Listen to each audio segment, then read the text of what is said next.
Do you think that now is a good time to buy a house? Yes, if you're financially ready. Now, I still think I believe in the economy and the U.S. housing market will continue to go up over time.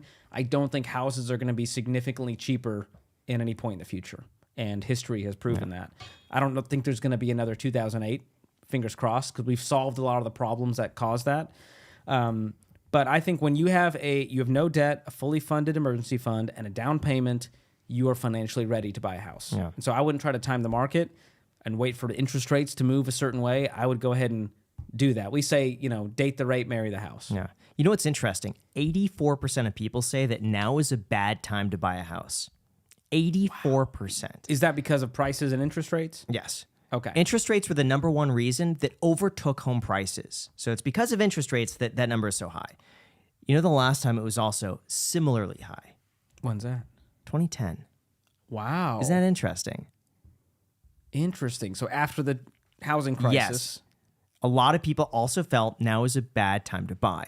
So it's very interesting because I was having a discussion with somebody. Best times to buy. Exactly. Looking back. So I was having a discussion with somebody the other day, and we were talking about how so many people say now is a bad time to buy. But if you typically do the opposite of what the mass seems to think is the better option, usually that kind of works. Like, to me, it's hard to wrap my mind around it when I see home prices so high, mortgages so high, the cost of renting so cheap relative to that. But, when you look at what most people are doing, if you just do the opposite, in most cases, you're better off. That's fascinating. So it'll be very interesting to see what happens over these next 10 years. If interest rates come down, I guess there's a chance. Yeah. Everyone rushes into the here's market. The thing, and you can tell me this, Yeah. if interest rates go down, we're probably going to see a spike in home prices. Yes and no. The variable to that is how many sellers sell. So right now we're seeing high home prices because there's not a lot of inventory. Because they're low interest rates. But if interest rates go down to about 5%, they're saying that's the magic number where all of a sudden, if I have a 3.5% mortgage, it doesn't hurt as much to give that up for 5%, but it does to 6%.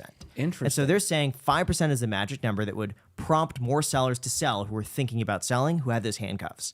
So there's a chance interest rates come down, buyers come in the market, but there's a lot of sellers who say, oh, finally, I could, afford to buy something else and not have to worry about it. I don't care about giving up my 4% mortgage for 5%. It's not that big of a deal. So maybe the market gets flooded with inventory. There's also the theory that as that flood comes in, more sellers will say, oh, the market's going down. I'm thinking about selling in 5 years, but let me sell it now really quick before values go down even further. And my neighbors are selling, and let me get spooked. Let me beat them to it, and I'll price myself a little lower than they are. There's a chance. There's also a chance people say, I'm going to hold on to my house and, see what happens. And buyers have more purchasing power and values go up. It's a total coin toss. I wish there should be a way to figure out what's going to happen in this and run the numbers. But I think the key is we're not going to see a crash, regardless of what your thumbnail said. But I know what you say in the video. It's not going to happen. Gotta watch the They're video. the crash is happening. And I'm like, no, it's not. Don't lie to me, Graham. I still have faith. The shocking thing is that monthly payments are up 70% since 2020. Now that is low in terms of monthly payments. Sure. But when you think 70% more. Those interest rates, years. it definitely compounds that payment, and it hurts people, and it makes it less affordable. But at what price, at what point does that impact prices? I mean, a 70% increase in monthly payments from those who bought 3 years ago to today. Yeah.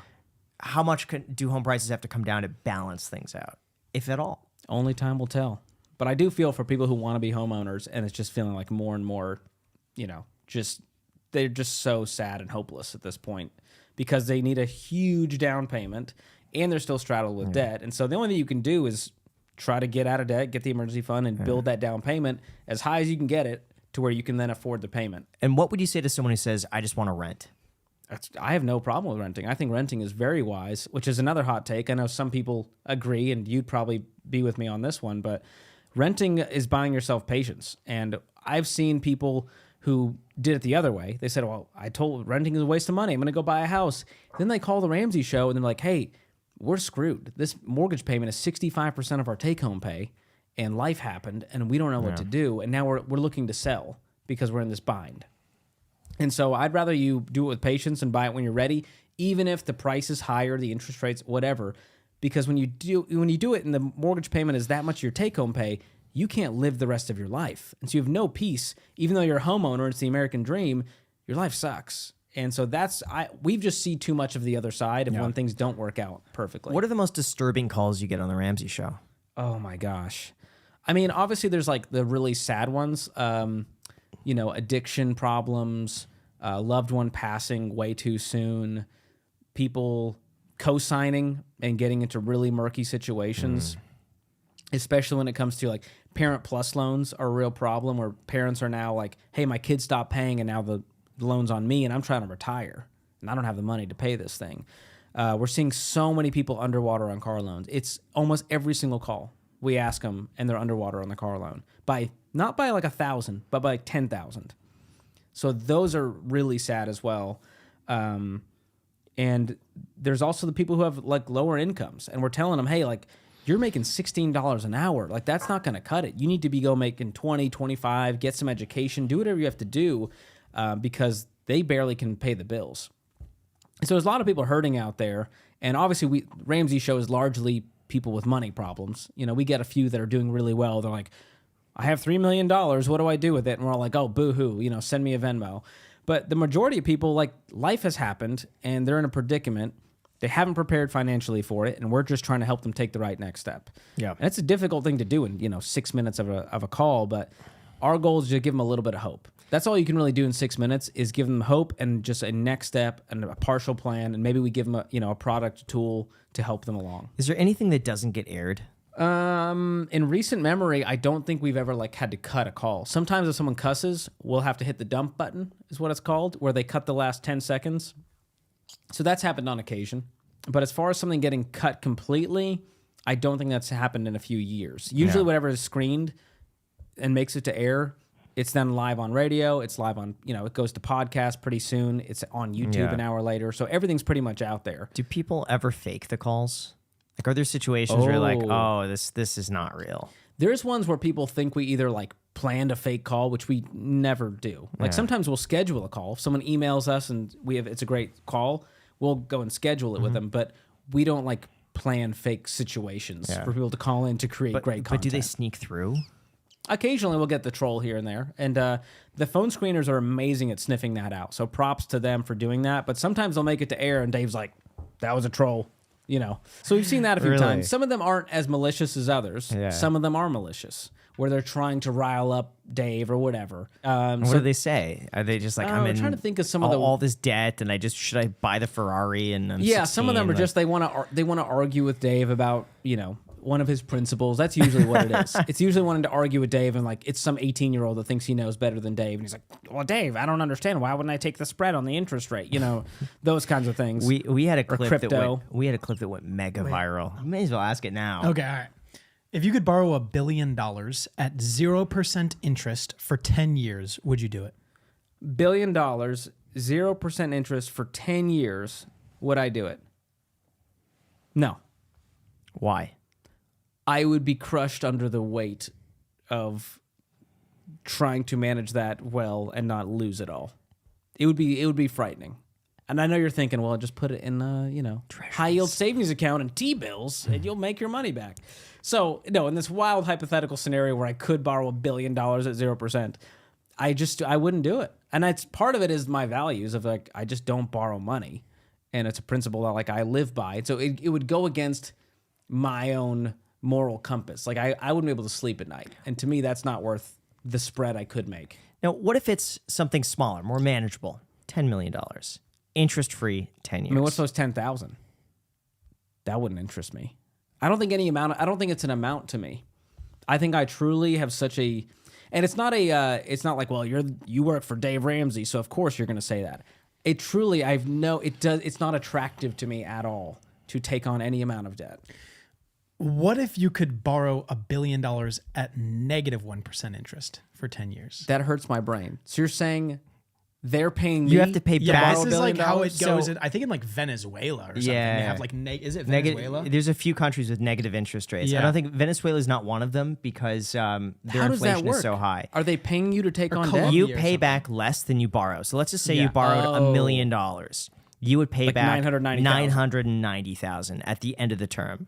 Oh. So would you borrow $1 billion at negative 1% interest? I don't think a discounted loan is of any interest to me. No. At $1 billion at 1%? I think what it is it just you have abundance already. So What would I do with- acquiring like, what would I do exactly, with But that's just saying they'll give you $10 but million. I can understand the take of like you have abundance and acquiring more money just for the sake of money is of no interest to you. I understand that. Yeah. And I think that's the only argument that I could I guess actually I come truly to don't odds know with. like what more money would do for me. Because I don't have, I mean, you guys are doing very well You for could yourselves. upgrade your You car. could, there's But still like, an iota we just of upgraded stress. my wife's car, and it's the nicest car I've like, holy crap. And I still am like, okay, like what now? You know what I mean? Like we could upgrade in house, and that's a dream of ours to upgrade and pay cash for our next house and have a bigger house for fun. But truly, I'm like, I don't know what I would buy, what experience I would take that would add that much value to my life. Like what item, what experience. Right, I don't so I know. I'm not understand going to that. retire. What am I going to, I'm not going to sit and watch Netflix for the next 30 years. There's no businesses I want to start. I like what I do. I like the team I do that with. I'm paid very well for it. So I'm like, I just don't know. Charities you could give.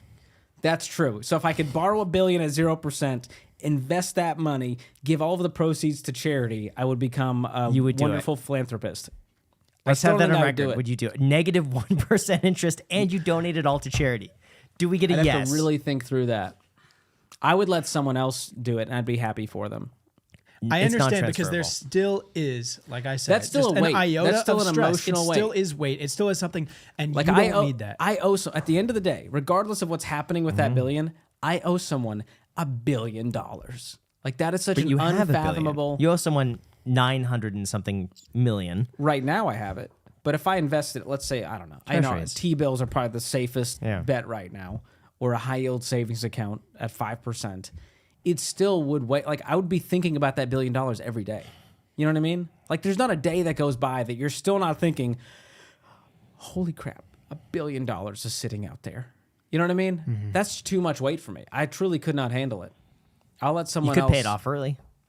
I'd pay it off instantly. And go, Point "Oh, is, I don't think he's going to do it. What I appreciate I about don't you, know. I truly. That's funny. Now, No, it's it's- so it's- hypothetical that it's hilarious. Right, So right, it's right. like it's not meant to be a trap. Like Yeah. I'm worried a lot of people thought that when I was asking Dave this question that it was like supposed to be a trap. I just wanted to ask him because I thought it would be Imagine he said yes. funny. He'd be like, Yeah, I'll do it. Absolutely. Yeah, You'd be absolutely. stupid not to yeah, do I would that. love to get another Ferrari. yeah, and No, I'm not Dave. Like I never went bankrupt, and because I was over leveraged and the bank called the notes. Like I never, Right. my story is much more of the average person going a little bit into consumer debt, 40 grand, paying it off, and living a better life on the other side.